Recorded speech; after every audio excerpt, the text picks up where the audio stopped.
Today we need to keep this conversation about the West going. And that's not to apologise for it, but to truly understand it. You see, those of us that are lucky enough to find ourselves living in these great Western nations today, and that's regardless of skin colour, ethnicity or heritage, we're not the owners of this civilization, we're merely the custodians. And custodianship comes with responsibility. You see, the freedoms that we live under today were not handed down from elites in boardrooms. They were paid for by people whose names we will never know. People whose only marker of existence is a faded gravestone, if they were lucky enough to get one at all. Families tied to a land they'd never own, mining 6 days a week with one candle between them. Children crawling underneath spinning machines, risking amputation just to keep production moving. Men signing up for hazardous voyages across the globe, knowing that many of them would never return. It includes those pressed into service and sent to fight in wars that they never started. It includes those sold into slavery and worked to exhaustion on plantations. It includes the poor of every colour, every creed, every corner of history, people who lived pitifully hard lives so that their descendants might live better ones. Most of them never benefited, but we have. And this is where we need to be honest about power. When I talk about elites, I'm not talking about everyday people who succeeded or worked hard.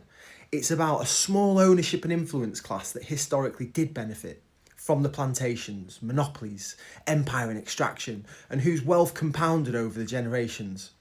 These people were never the miners. They never were factory hands or conscripts. They never were servants or labourers.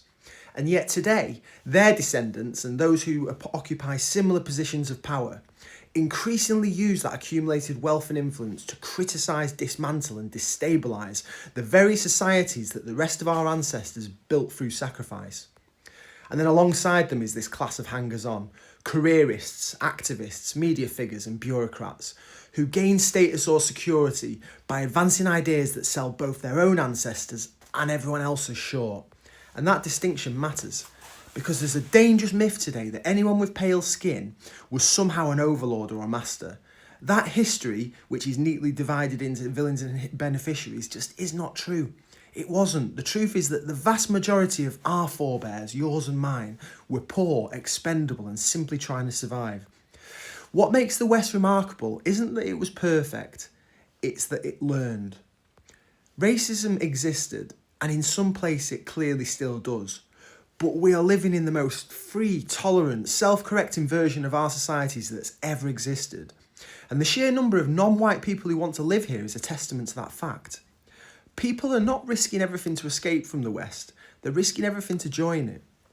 Now that doesn't mean that the West is beyond criticism, but it means it's worth preserving.